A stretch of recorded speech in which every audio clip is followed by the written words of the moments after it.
Hello good morning सबैलाई। बिहानीको किरण सँगसँगै सबैलाई नमस्कार छ। सन्चै आरामै हुनुहुन्छ अनि पक्कै आशा राखेकी छु। त्यसै गरी मैले बनाउँदैछु फर्सीको तरकारीको साथसाथै प्याज। अनि म हिँडेँ गहुँ काट्न बारीतिर। गहुँ काट्न जाँदै हजुरलाई मेरो मिनी भलकलाई पनि माया गरिदिनु होला भन्ने आशा राखेकी छु। त्यसै गरी म बारीमा पुगेँ। बारीमा पुगिसकेपछि यस्तो राम्रो दृश्य देखेँ। पारीको हेर्नुहोस्, यस्तो राम्रो घाम लागेको छ। तर पनि वसन्त ऋतुसँगै यो मौसम पनि चेन्ज हुने गर्छ।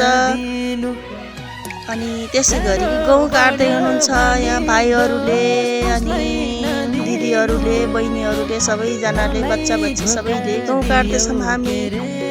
अनि गहुँ काट्ने क्रममा म भिडियो बनाउँदैछु। सबैले माया गरिदिनु होला मेरो नयाँ मिनी भलकलाई पनि।